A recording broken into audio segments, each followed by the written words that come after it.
निशांत सावलीच्या घराच्या इथं येऊन लपून लपून सावलीला बघत होता. पण जसं सावलीला कळलं की निशांत बघतोय, सावलीने निशांतकडे दुर्लक्ष केलं आणि जाऊन लपली. हे बघून निशांत गरगरला. त्याला कसं तरी वाटत होतं. निशांत खूप उदास झाला व तिथून निघून आला. निशांत आता रोज असंच करायचा. रोज सावलीची वाट बघत रात्रभर थांबायचा. कधी स्वप्नवनात तर कधी घराच्या इथं बसून राहायचा. पण सावली ती नाही यायची. रोज सकाळ झाल्यावर निशांत नुसतं गावात जाऊन लपून सावलीला एक नजर पाहण्यासाठी फिरत राहायचा. पण सावली निशांतला पाहताच लपून जायची. नुसतं ती निशांतला पाहून दुर्लक्ष करायची. निशांत आता खूप कंटाळला होता. त्याला खूप राग यायचा की सावली असं करते, पण तरी तो नुसतं तिचाच विचार करत राहायचा. निशांतला काही कळेना की नेमकं काय होत आहे, सावलीच्या मनात काय आहे. ना ती मनातलं काही सांगते ना काही समजते. करायचं तरी काय. एक दिवस रोज सारखंच निशांत सावलीची वाट बघत घराबाहेर बसला होता.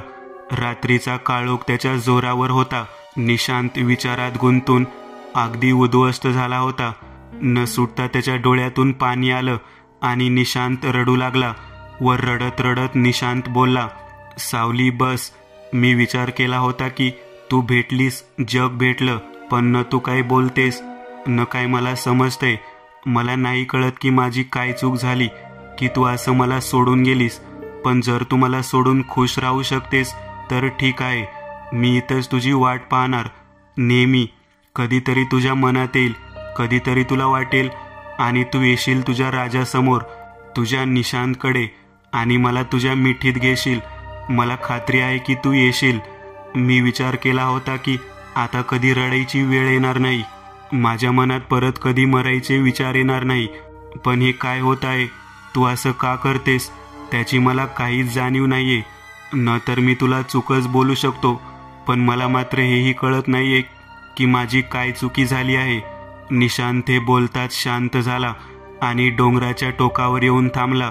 निशांत डोंगरावरून खाली पाहू लागला. उंच डोंगरावरून खाली जमिनीची टोक ही दिसेना. निशांतने वर आभाळाकडे बघितलं, जसं त्याने मनातल्या मनात काहीतरी ठरवलं. आणि मग समोर पाहता निशांतने लांब श्वास घेतला आणि पुढे पाऊल टाकताच डोळे बंद केले. हे अरे काय करतोय, पळणं लवकर. अरे शांत बसा ना, नाहीतर तो येडा उठला तर दगड फेकन आपल्यावर. छोटे छोटे पोरं खेळत होते व समोर झाडाखाली एक माणूस झोपला होता. हे पोरं सारखं त्या माणसाला हैराण करत होते. रोज हे पोरं त्या माणसाला चिडवायचे व त्याची गंमत करायचे. आज पण ही पोरं तेच करत होते. एका मुलाने त्या माणसाला दगड फेकून मारला. त्या माणसाला तो दगड डोक्यावर लागला. मार लागल्यामुळे त्याला डोक्यावरून रक्त निघू लागलं. तो माणूस झटकन उठला आणि त्या पोरांच्या मागे लागला. त्यांना शिव्या देत त्यांच्या मागे मागे धावत होता आणि तो माणूसही त्यांच्या पाठी दगड फेकायला लागला. ते छोटे छोटे पोरं त्याच्यावर हसत होते, त्याला पागल मंद म्हणत चिडवत होते. त्या मुलांचा पाठलाग करत तो माणूस दमला आणि धावता धावता अचानक पडला. पडल्यासकट खूप जोराने ओरडला, सावली. हा मंद माणूस दुसरा कोण नव्हे, हा निशांत होता. निशांतच्या डोक्यावरून रक्त येत होतं.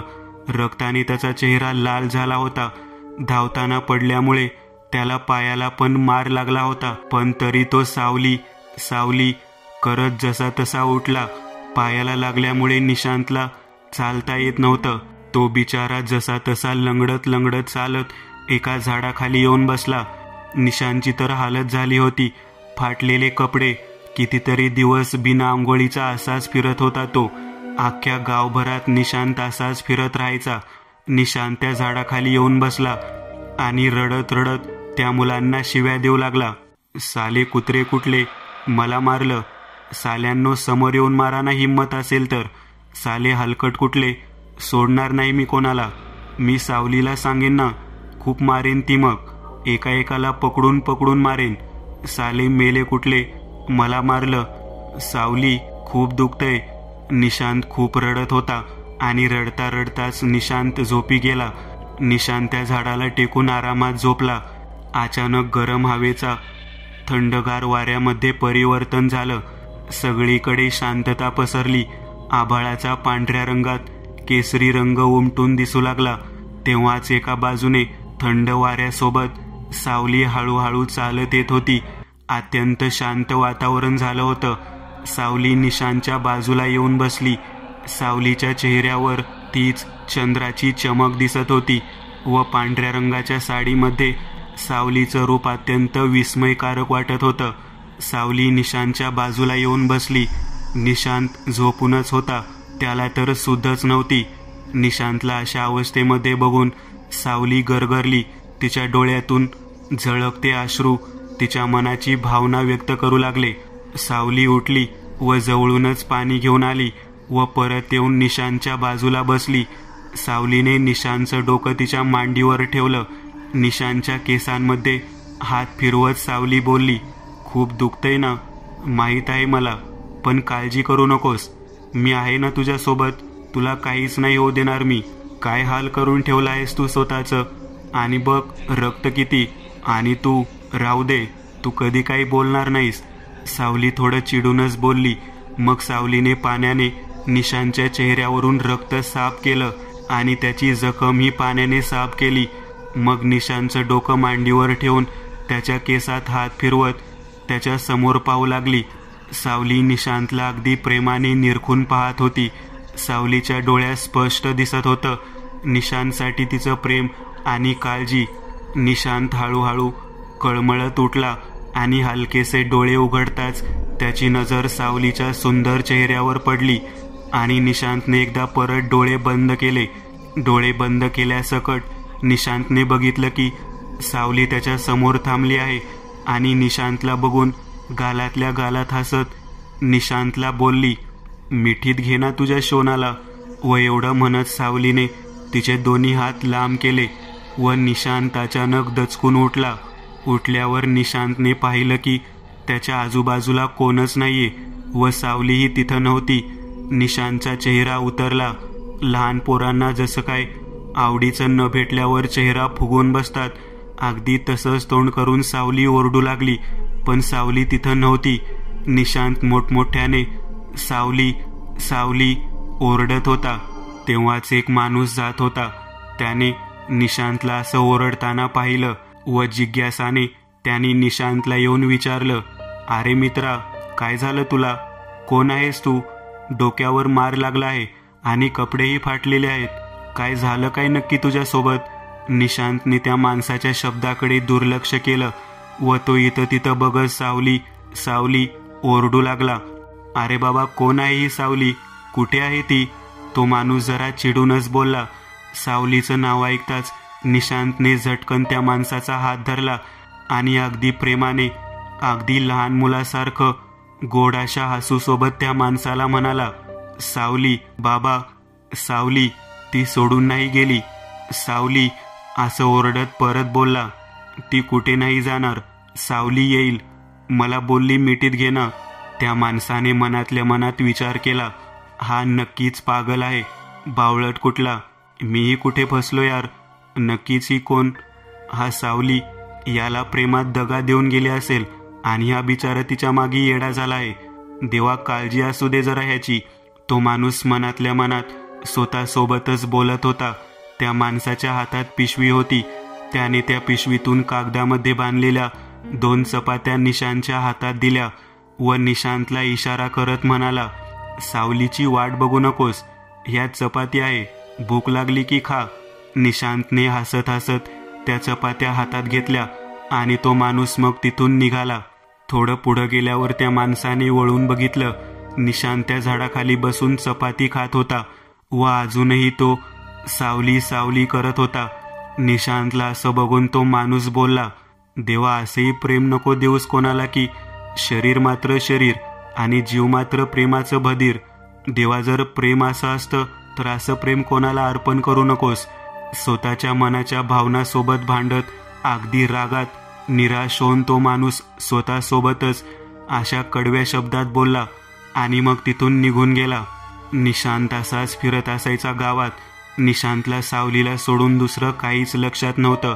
निशांत वेडा झाला होता. तो त्याच्या गावात जिथं तो राहायचा तिथून खूप लांब निघून आला होता. ह्या गावात निशांतला कोण ओळखत नव्हतं. सगळे त्याला वेडा समजून हाकलायचे. लोक त्याला वेडा म्हणत शिव्या द्यायचे, तर कोण त्याच्यावर दया करून त्याला जेवण वगैरे द्यायचे. छोटे छोटे मुलं त्याची मज्जा घ्यायचे. वेडा, पागल, मंद म्हणून त्याला चिडवायचे. सारखं त्याला हैराण करायचे. निशांतची तर हालत झाली होती. त्याची अवस्था अशी झाली होती की त्याला कोण ओळखू पण नाही शकणार की हा निशांत आहे. निशांत म्हणजेच अगदी शांत स्वभावाचा. त्याचे ते गोड हसू, आधीचा निशांत व ह्या निशांतमध्ये अगदी जमीन आसमानचं अंतर होतं. नेमकं वेळ माणसाला कुठे घेऊन येते हे कोणच समजू शकत नाही. फिरता फिरता निशांत जवळच्या एका मंदिरापाशी पोहोचला. मंदिराच्या इथं येऊन तो इथं तिथं खायला काहीतरी शोधू लागला, पण त्याला काही भेटत नव्हतं. निशांतला खूप भूक लागली होती. निशांत खायचं शोधता शोधता मंदिराच्या पाठी आला. मंदिराच्या पाठी एक मोठा तलाव होता आणि तलावाच्या एका कोपऱ्याला कचरा पडलेला होता. निशांत त्या कचऱ्यामध्ये काही खायला भेटतं का ते शोधू लागला व त्याला त्या कचऱ्यातून एक पिशवी भेटली, ज्यात थोडी चपाती व प्रसादाचे लाडू होते. निशांत ते घेऊन तलावाच्या इथं बसला आणि त्या पिशवीतून लाडू काढून खायला लागला. आणि खायच्या नंतर निशांत तलावाच्या इथंच कोपऱ्यात एका जागी झोपला. रात्र झाली. सूर्याच्या प्रकाशाला खाली दाबत रात्रीचा अंधार पसरला. काळोखात तलावाच्या पाण्यात चंद्राचं प्रतिबिंब दिसत होतं. सगळीकडे शांतता होती. अगदीच शांत वातावरण आणि थंडगार वारा. वाऱ्यामुळे पाल्यापाचोळ्याचा अत्यंत घाबरवणारा आवाज ऐकू येत होता. लांब लांब जिथपर्यंत मानवी नजर जाते तिथपर्यंत कोणच दिसत नव्हतं. निशांत तर गारटला होता. थंड वातावरण आणि थंड वाऱ्यामुळे निशांत थंडीत कुडकुडत होता. तेव्हाच अचानक सगळं शांत झालं. सगळीकडे अंधार होता. तेव्हाच एक बाजूला चांदण्याचा प्रकाश दिसू लागला आणि त्या प्रकाशासोबत हळूहळू सावली चालत येत होती. सावली येऊन निशांत जवळ बसली. जशी सावली निशांतच्या बाजूला येऊन बसली, निशांतला थोडं बरं वाटलं. सावलीने निशांतच्या चेहऱ्यावर हात फिरवला. तशीच निशांतच्या अंगात उष्णता भरली. निशांतला आता बरं वाटत होतं. सावलीने निशांतचं डोकं जमिनीवरून तिच्या मांडीवर ठेवलं आणि त्याच्या केसात हात फिरवू लागली. सावली एकटक निशांतला पाहत होती. मग तिने डोळे बंद केले व स्वतः त्यांच्या जुन्या आठवणीत गुंतून गेली. सावली, किती सुंदर आहेस तू. जेव्हा जेव्हा तुला पाहतो असं वाटतं की पहिल्यांदाच पाहतोय. अच्छा, असं का? असं का? सांगतो, पण आधी जवळ ये. जवळ? हा, जवळ ये. नाही का येऊ शकत? असं काही नाही आहे. हा, मग ये ना जवळ. हो बाबा, येते. बस, खुश. घे आली. नाही, अजून जवळ. बरं, हे घे. आता बस, थोडा अजून जवळ ये ना. सावली चक्क नजरेने निशांतला पाहू लागली व हळूच निशांतच्या जवळ आली. सावली निशांतच्या अगदी जवळ होती. सावलीच्या हृदयाचे ठोके वाढले. ती एकदम शांत झाली. निशांतने सावलीचा हात पकडला आणि तिला खाली बसवलं व स्वतःही तिच्या समोर खाली बसली. दोघे एकटक एकमेकांना बघत होते. निशांत नजर न चुकवता सावली समोर अत्यंत प्रेमाने बघत होता. तेच सावलीने लाजून डोळे मिटून घेतले. निशांतने पुढाकार घेत सावलीच्या गालावर हात फिरवला. तेच तितक्यात सावलीने निशांतचा हात तिच्या हातात घेतला आणि प्रेमाने स्वतः निशांतचा हात पकडून स्वतःच्या चेहऱ्यावर स्पर्श करू लागली. निशांत सावलीच्या जवळ गेला आणि तिच्या मानेवर हात टाकून तिला जवळ ओढून घेतली आणि हळूच तिच्या ओठाला ओठ स्पर्श केलं.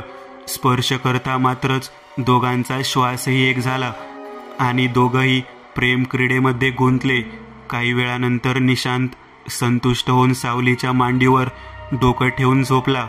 सावलीच्या डोळ्यातून पाणी वाहू लागलं. जुन्या आठवणी आठवून सावलीचं मन भरून आलं व ती निशांतच्या चेहऱ्यावर हात फिरवत रडू लागली. पहाट बस होणारच होती. सावलीने डोळे पुसले व तिथून निघून गेली. दिवस असे जात होते. निशांत जेव्हा जेव्हा सावलीला आठवायचा, सावली तेव्हा तेव्हा निस्वार्थ मनाने निशांत जवळ यायची. दिवस आता असेच जात होते. मग हे दिवस वर्षात बदलले आणि 10 वर्ष होऊन गेले. निशांत तलावाच्या इथंच पडून असायचा. मंदिराच्या इथून कधी भीकमध्ये जेवण तर पैसे मिळून जायचे. एक दिवस निशांत त्याच मंदिराच्या तलावापाशी बसला होता व तेव्हाच काय टवाळ पोरं तिथं तलावात पोहायला आले. त्यातून एक मुलगा निशांतला बघताच बोलला, ए अरे तो बघ, तो डोकरा, तो बघ ना, तो येडा बसला आहे तिथं. चल त्याची गंमत घ्यायची का? हो चला रे, थोडी मज्जा करूया. बाकीचे पोरं म्हणाले. पोरं निशांतला पागल, मंद, येडा करून हाक मारू लागले. निशांत हे ऐकून दगडे उचलून त्या पोरांना मारू लागला. तेव्हाच समोरूनही एका मुलाने निशांतला दगड फेकून मारला आणि निशांतला दगड डोक्यावर लागला. जसं निशांतला डोक्यावर मार लागला, निशांतच्या डोळ्यासमोर अंधार पसरला. त्याला वाटत होतं की अख्खं जग गोल फिरत आहे. निशांतला काहीच दिसत नव्हतं आणि तो बेशुद्ध होऊन तलावात पडला. निशांतला पाण्यात पडताना पाहून पोरं घाबरले आणि निशांतला वाचवायच्या ऐवजी तिथून पळत सुटले. निशांत बेशुद्ध झाला होता. जणू त्याच्या जीवच राहिला नव्हता. त्याचं शरीर अगदी खोल पाण्यात बुडत चाललं होतं. त्याच क्षणी खोल पाण्याच्या थंड वातावरण अजून थंड झालं. निशांतचं अंग अगदी गारटलं आणि पाण्यात अचानक एका बाजूने प्रकाश उठून निशांतच्या जवळ येऊ लागला. समुद्रामधली एखादी जलपरीसारखी सावली निशांत जवळ पोहोचली आणि त्याचा हात पकडून त्याला जवळ घेतलं. निशांतने मात्र एका क्षणासाठी डोळे उघडले आणि पाहिलं तर सावली त्याच्या समोर होती. पण निशांत काही करण्याच्या मनस्थितीमध्ये नव्हता. त्याचे डोळे परत बंद झाले. सावली त्याला पाण्याच्या बाहेर घेऊन आली. निशांत शुद्धीत नव्हता. काही वेळानंतर निशांतला सावलीचा तो चेहरा जो त्याने पाण्यात बघितला होता ते आठवलं. तेव्हाच निशांतच्या कानात लोकांच्या चाव चावचा आवाज पडला आणि त्याने डोळे उघडले. डोळे उघडून बघतोय तर तलावाच्या इथं गावच्या लोकांची भीड जमली होती. त्या मुलांनी गावात जाऊन लोकांना सांगितलं की तो वेडा पाण्यात पडला म्हणून सगळे निशांतला वाचवायला धावत आले. पण लोकांनी पाहिलं की तो तर पाण्याच्या बाहेर तलावाच्या काठावर पडला होता.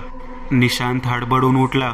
त्याच गर्दीतून एक माणूस निशांतजवळ आला आणि त्याच्या बाजूला बसून त्याला विचारलं, बाळा तू ठीक आहेस ना? निशांतने हे ऐकून डोळे बंद केले व पाण्यातले ते दृश्य आठवत बोलला, सावली, सावली, कोण आहे ही सावली? ती पण पाण्यात पडली होती का? कोण आहे ती? कुठे आहे ती? तेव्हा सगळे लोक त्या माणसाला बोलू लागले, अरे जाऊ द्या, वेडा आहे हा माणूस, कुठे ऐकता ह्याचं? ह्यो तर नुसतंच त्या सावलीच्या नावाने गाणे म्हणत फिरत असतो गावभरात, जाऊ द्या. निशांत हे ऐकून विचारात पडला. हे सगळे हे काय बोलत आहे सावलीबद्दल? निशांतला काहीच आठवत नव्हतं. तेव्हाच निशांतने त्या माणसाला विचारलं, बाबा मी कुठे आहे? कोणतं गाव आहे हा? त्या बाबांनी ऐकलं आणि बोलले, देवा तूच काळजी घे, बरं हो दे याला. म्हणत ते बाबा उठले व सगळे तिथून निघून गेले. निशांतला काही सुचत नव्हतं की काय करावं. तेव्हाच निशांतची नजर तलावाच्या पाण्यात पडली. पाण्यात स्वतःचं प्रतिबिंब बघून निशांत चकित झाला. वाढलेले केस, दाढी वाढलेली. निशांत स्वतःला असं बघून आश्चर्यचकित झाला. स्वतःला बघून निशांतला हे कळलं की गावचे लोक जे काही बोलत होते त्याच्या पाठी काहीतरी सत्य आहे जे त्याला अजून ओळखायचं आहे. निशांत स्वतःच्या चेहऱ्यावर हात फिरवत पाण्यात बघत होता. तेव्हा झटकन निशांत उठला आणि बोलला, सावली. आणि सावली ह्या स्वरची गुंज अख्ख्या आभाळात पसरली. निशांत तिथून धावत गावात आला. लोक आधी तर त्याच्यासोबत नीट बोलत नव्हते, नुसतं त्याला वेडा समजून हाकलत होते. पण काही चांगल्या लोकांमुळे हे कळलं की तो त्याच्या गावापासून अगदी लांब निघून आला आहे. व निशांतला हेही कळलं की गेल्या 10 वर्षापासून वेडा होऊन तो या गावात फिरत होता. सगळं समजल्यावर निशांतने ठरवलं की तो शक्य तितक्या लवकर त्याच्या गावात सावलीकडे जाणार आणि निशांत वेळ न घालवता स्वतःच्या गावाकडे निघाला. 7 दिवसाच्या प्रवासानंतर निशांत त्याच्या गावात पोहोचला, जिथं तो आधी राहायचा, जिथं त्याला सावली भेटली होती. व वेळ न घालवता निशांत धावत धावत त्याच्या झोपडीजवळ पोहोचला. निशांत सगळीकडे निरखून पाहू लागला. अजूनही काही बदल नाहीये, सगळं तसंच आहे. इतके वर्ष गावकडून लांब होतो, पण सगळं तसंच्या तसंच आहे, जसं वेळ काय मात्र थांबलाच होता. निशांत त्याच्या घरासमोर पडलेल्या त्या दगडावर येऊन बसला आणि दीर्घ श्वास घेत हळूच बोलला, सावली.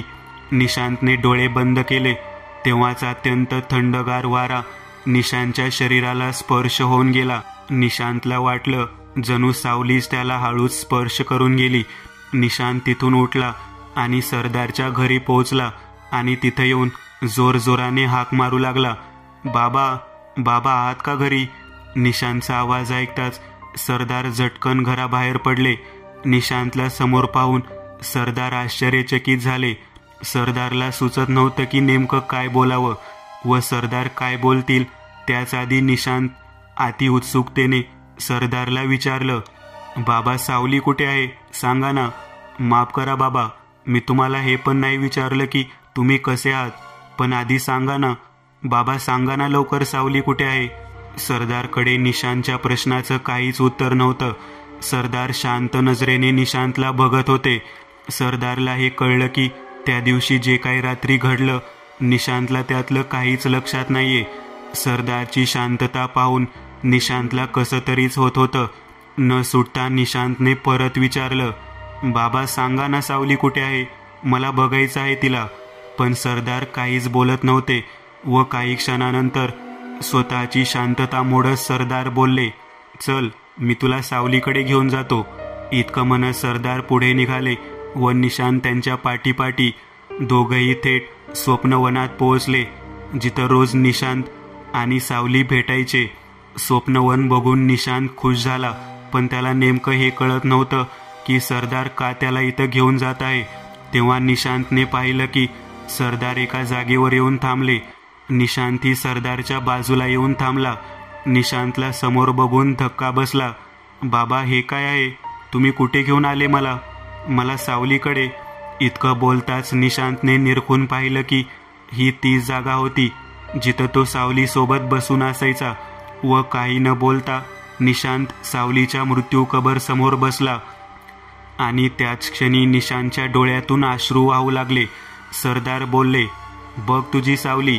निशांतने रडत रडत डोळे बंद केले व सरदारला विचारलं, कसं झालं हे सगळं?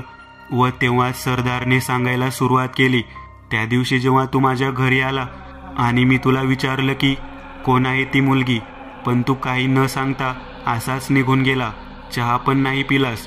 तुझ्या जायच्या दुसऱ्याच क्षणी गावातला एक माणूस आला ज्यांनी मला तुझ्या आणि सावलीबद्दल सांगितलं. त्याने तुला व सावलीला इथंच बघितलं होतं. मला खूप राग आला की माझी मुलगी असं करते आणि तू, ज्याला मी राहायला आसरा दिला, तू असं वागतोय. हे ऐकून मी अत्यंत रागावलो सावलीवर व तिला खूप ओरडलो. मी सावलीकडून वचन घेतलं की ती यापुढे तुला कधी भेटणार नाही. सावली, तू आलास की तुला बघून दुर्लक्ष करायची, पण रात्री मी झोपल्यानंतर लपून तुझ्या घरापाशी येऊन तुला बघायची. हे कितीतरी दिवस असंच चाललं, पण मात्र नियतीला हे स्वीकार नव्हतं आणि त्या दिवशी हे सगळं घडलं. निशांतचे डोळे बंद होते व निशांतला स्पष्ट सगळं दिसत होतं, जणू तो एका कोपऱ्यात थांबला आहे आणि सगळं काही त्याच्या समोर होत आहे. निशांतने पाहिलं की तो एकटा त्याच्या घराबाहेर बसला आहे. निशांत सावलीची वाट बघत घराबाहेर बसला होता. रात्रीचा काळोख त्याच्या जोरावर होता. निशांत विचारात गुंतून अगदी उद्ध्वस्त झाला होता. न सुटता त्याच्या डोळ्यातून पाणी आलं आणि निशांत रडू लागला व रडत रडत निशांत बोलला, सावली बस.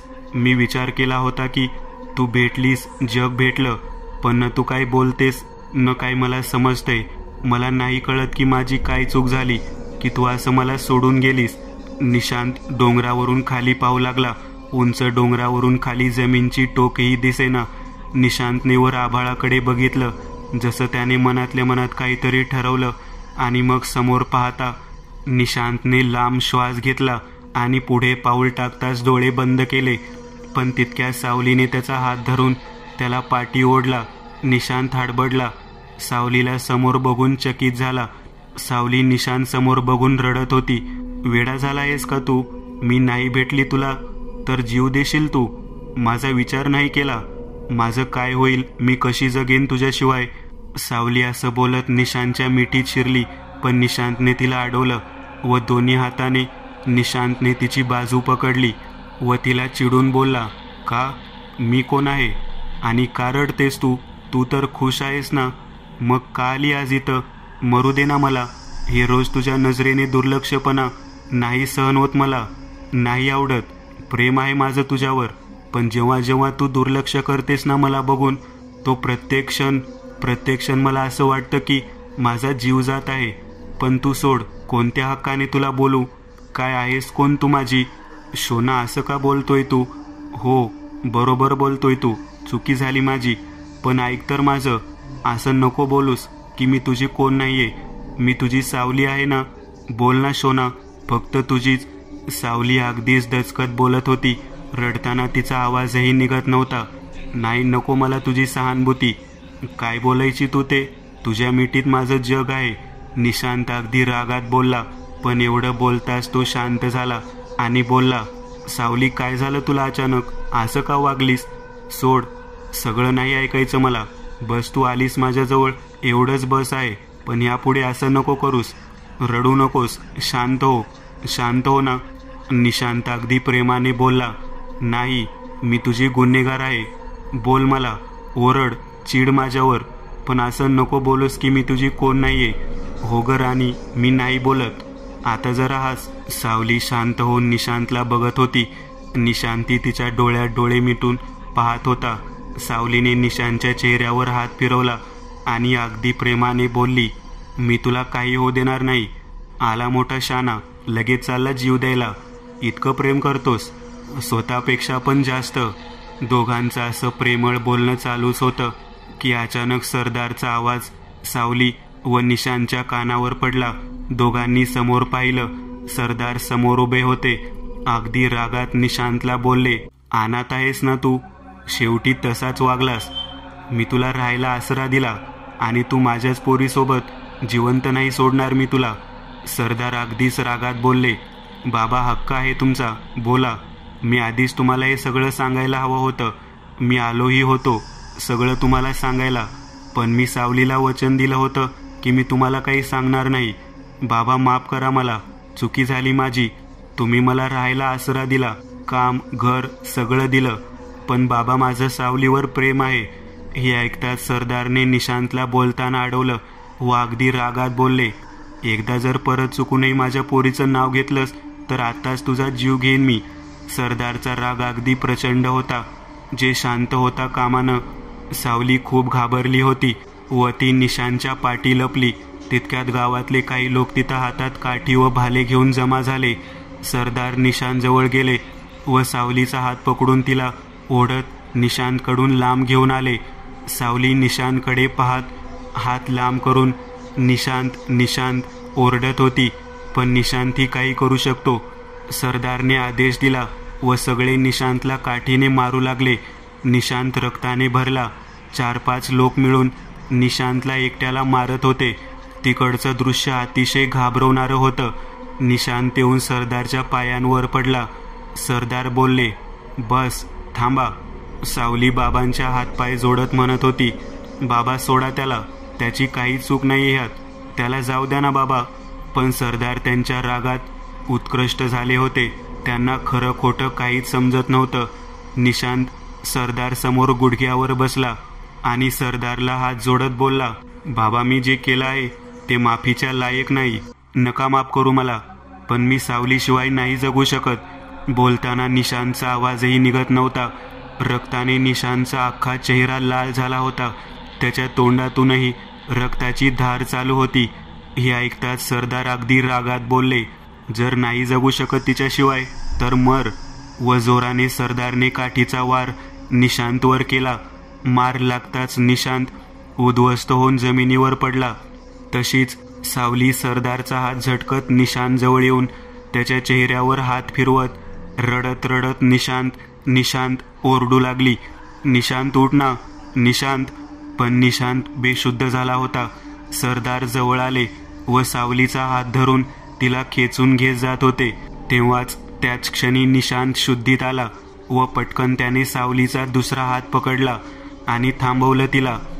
सरदारने पाठी वळून बघितलं तर निशांतने सावलीचा हात धरला होता. सावलीने सरदारचा हात सोडून निशांतला उठवायला मदत केली व निशांत सावलीचा सहारा घेत उभा राहिला. सावली फक्त माझी आहे. जर कोणी आईचं दूध खरंच पिलं असेल तर मला थांबवून दाखवा. एवढं म्हणत निशांतने सावलीचा हात घट्ट पकडला व वळून त्याच्या घरापाशी जाऊ लागला. सरदार शांत थांबून निशांतकडे बघत होते.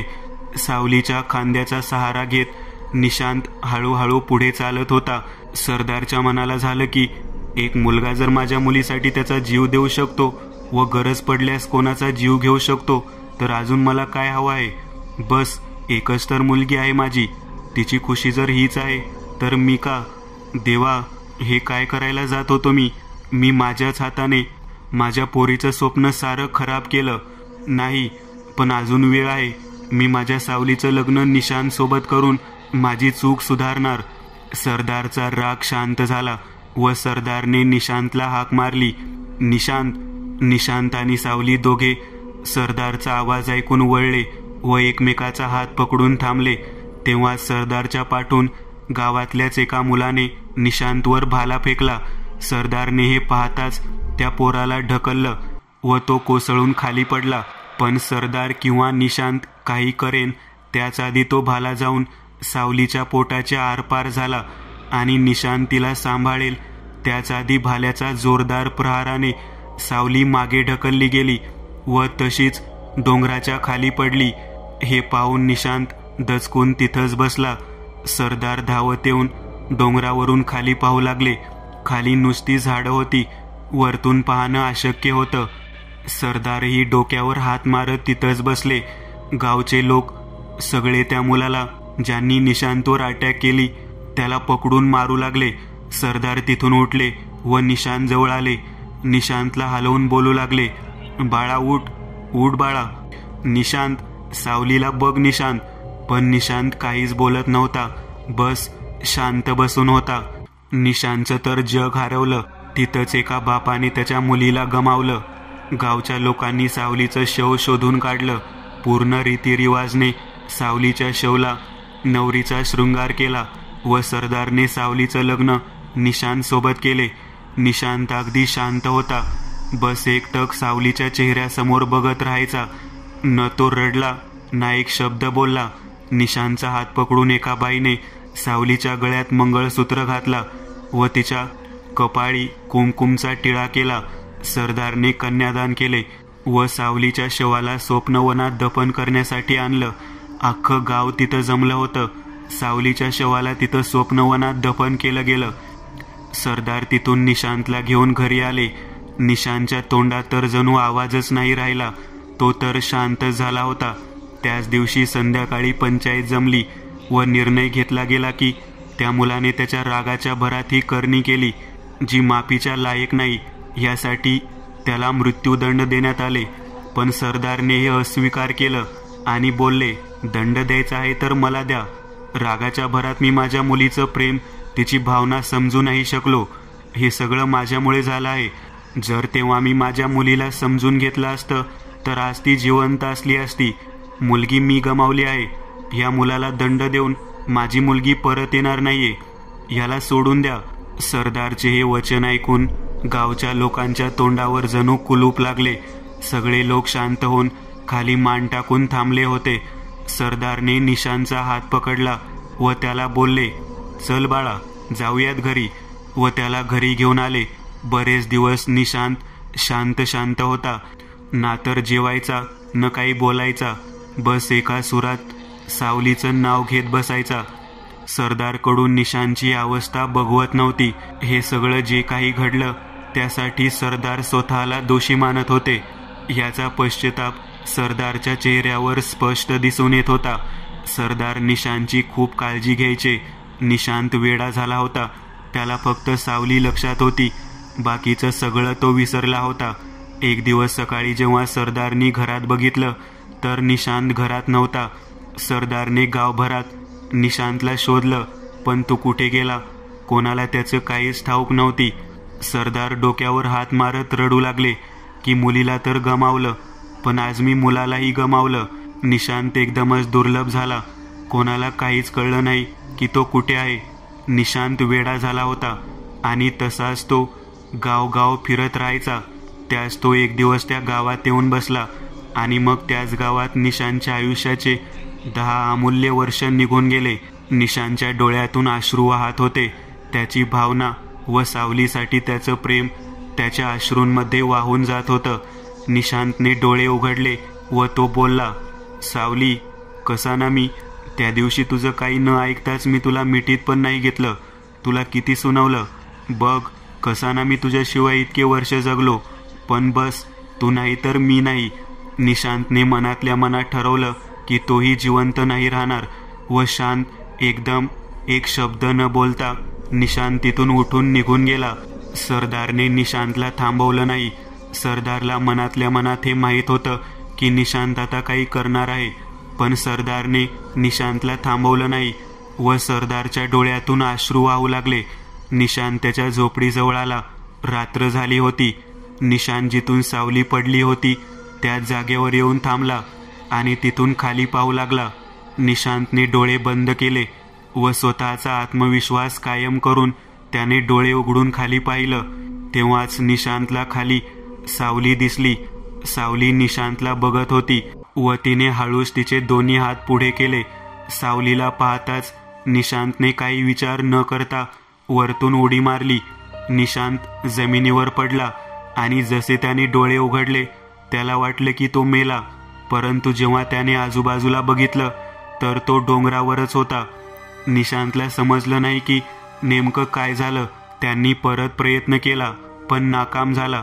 निशांत जितक्यांदा खाली उडी मारायचा तितक्यांदा तो वर येऊनच थांबायचा. निशांतला काही कळत नव्हतं की हे नेमकं काय होत आहे. निशांत उठला व समोर मोठ्या दगडावर स्वतःचं डोकं आपटू लागला, पण निशांतच्या डोक्याला एक साधी जखमही झाली नाही. जेव्हा निशांतने डोळे उघडून पाहिलं तर निशांत सावलीच्या हातावर डोकं आपटत होता. हे बघून निशांत उठला आणि परत डोंगरावरून उडी मारायला गेला तर सावली त्याच्या समोर येऊन थांबली. निशांत कंटाळून बोलला, का वाचवतेस तू मला? बस आता नाही जगायचं मला. नाही, मी तुला काहीच होऊ देणार नाही. जिथं पण तू जाशील माझ्याच मिठीत येशील. सावली, नाही जगायचं आता मला. काय करू मी जिवंत राहून? कोणासाठी जगू आता? तूच माझ्या जगण्याची आस होती, पण जर तू नाही तर मीही नाही. नाही, तुला माहीत आहे त्या दिवशी रात्री जेव्हा उठून तू गावच्या बाहेर निघून गेलतास, गावगाव फिरत असायचा, पण मी कधीच तुला एकटा नाही सोडला. रोज तू झोपलास की मी येऊन तुझ्यापाशी बसायची, तुझ्यासोबत बोलायची. जेव्हा जेव्हा तुझ्या जीवाला धक्का बसला तेव्हा तेव्हा मी तुला वाचवलं. गेल्या 10 वर्षीपासून तुला मृत्यूपासून लांब ठेवलं मी. आणि जेव्हा आता तुला सगळं आठवलं आणि तू माझ्या जवळ आलास तेव्हा तुला मरू देऊ? नाही. हो सावली, तू खूप महान आहेस. तुझं प्रेम अमूल्य आहे. तुझ्या प्रेमाची तुलना नाही होऊ शकत. तू नेहमी मला वाचवलंस, पण आज माझ्या इच्छेच्या विरुद्ध मला नको वाचवूस. मीही तुझ्यावर तेवढंच प्रेम करतो जितकं तू माझ्यावर करतेस. पण शोना, तुझ्याशिवाय नाही जगायचं मला. सावली पण काही निशांतचं ऐकत नव्हती व शांत होऊन निशांतला बघत होती. निशांतने सावलीला बघत डोळे बंद केले. डोळे उघडताच त्यांनी पाहिलं की सावली समोर नव्हती. निशांतने थोडा वेळ बसून विचार केला. मग उठून निशांत स्वप्नवनाच्या बाजूला चालत जाऊ लागला. निशांत चालत चालत थोडं पुढं गेला. तितक्यात त्यांनी पाहिलं की सावली त्याच्या बाजूला चालत होती. सावलीने निशांतचा हात घट्ट पकडला आणि त्याच्यासोबत चालत स्वप्नवनात आली. निशांत सावलीच्या मृत्यू कबर जवळ आला आणि कबर समोर येऊन बसला. सावली निशांत समोर थांबली होती. निशांत सावलीला बोलला, एक विचारू का? हा, विचार ना. मी असं जिवंत राहून काय करू? असं का बोलतोय तू? तूच विचार कर. माझ्या आवडीच्या विरुद्ध जगून तरी काय करू? तुला आवडेल का असं निशांत, ज्याच्यात जीव नाहीये, फक्त जगायचं म्हणून जगेल? निशांत, काय झालं तुला? असं का बोलतोय तू? मी काय तुला अडकवून ठेवलं आहे का? नाही, तू मला तुझ्याकडून लांब ठेवला आहेस. तेव्हाच निशांतला सावलीचे ते शब्द आठवले. जसं तू बोलतोस ना, माझ्या पायी तुझं मन आहे, तसंच तुझ्या मिठीत माझं जग आहे. सावलीचे हे शब्द आठवताच निशांतने डोळे बंद केले व काही न बोलता उठला व सावली समोर बघितलं आणि तिचा हात हातात घेऊन सावलीच्या जवळ गेला व सावलीच्या जवळ जाऊन तिच्या कानात बोलला, तुझ्या पायी माझं मन आहे, माझ्या मिठीत तुझं जग आहे. इतकं बोलताच निशांतने सावलीला त्याच्या मिठीत घेतलं व घट्ट एकदम सावलीला मिठीत कोंबून घेतलं. सावलीनेही पुढाकार घेतला आणि निशांतला साथ देत त्याच्या मिठीत शांत होऊन थांबली. सावलीची आत्मा शांत झाली, कारण सावलीची इच्छा पूर्ण झाली. तिची इच्छा होती की निशांतने तिला त्याच्या मिठीत घ्यावं. ज्याच क्षणी निशांतने सावलीला मिठीत घेतलं, सावली एकदम शांत झाली. तेव्हा निशांत सावलीच्या मिठीतून सुटून तिच्या पायांवर पडला. तेव्हा सावलीला आठवलं की निशांत नेहमी बोलायचा, जगण्याची ओळ तू जगण्याची आस, पायी तुझ्या मन माझं, तुझ्या हाती माझा श्वास. बस तू भेटलीस ना, मला माझं जग भेटलं. आता जर मी मेलो तरी काही हरकत नाही. माझी एकच इच्छा आहे, जर काय मी कधी मेलो तर तुझ्या पायांवर डोकं ठेवूनच मरू. निशांत सावलीच्या पायांवर पडला आणि त्याचा जीव त्याच्या शरीरातून मुक्त झाला. आभाळ कोसळलं, काळे वादळ वितळून गेले व सूर्याचं तेज आकाशात उमटून आलं. पहाटे लोकांनी पाहिलं की निशांत सावलीच्या मृत्यू कबरवर डोकं ठेवून पडला आहे. लोकांनी सरदारलाही सूचना दिली. सरदार तिथं पोहोचले. सरदार निशांतच्या जवळ गेले आणि त्याचं डोकं त्यांच्या मांडीवर ठेवलं. इतक्या वर्षानंतर आलास तू, पण एक दिवस तुला थांबवू नाही शकलो मी. माहीत होतं मला की तूही जाशील. सावली, निशांत, माफ करा मला. सरदारचे असे शब्द ऐकून व निशांतला असं पाहून सगळ्यांच्या डोळ्यातून अश्रू फुटले. सगळे आपली भावना मात्र रडून व्यक्त करत होते. सावली आणि निशांतचं प्रेम सगळ्यांसाठी एक मोठं उदाहरण बनून राहिलं. ते दोघं न मिळून पण एक झाले. त्यांचं प्रेम अधुरं राहून पण पूर्ण झालं. निशांतच्या शवाला पूर्ण सन्मानासोबत सावलीच्या मृत्यू कबरच्या बाजूलाच दफन केलं गेलं व जे जोडपं जिवंत असताना एकमेकांना नाही भेटू शकले, ते मृत्यूनंतर एक झाले व त्यांच्यासोबत त्यांचं नाव व त्यांचं प्रेम अमर करून गेले. आभाळात कुठेतरी श्वेत चांदणीत सावली निशांतची वाट पाहत बसली होती आणि निशांत हळूच सावलीजवळ गेला. निशांतला बघताच सावली उठली व निशांतला प्रेमाने निरखून पाहू लागली. निशांतही तसाच सावलीला बघत होता. दोघं एकमेकांना निरखून बघत होते. आज ते नव्हे, त्यांचे डोळे त्यांची भावना व्यक्त करत होते. तेव्हाच आभाळात सावलीच्या या शब्दांची गुंज ऐकू येत होती, तुझ्या मिठीत माझं जग आहे. निशांतने सावलीचा हात धरून तिला जवळ घेतलं आणि काही न बोलता सावलीला त्याच्या मिठीत घेतलं.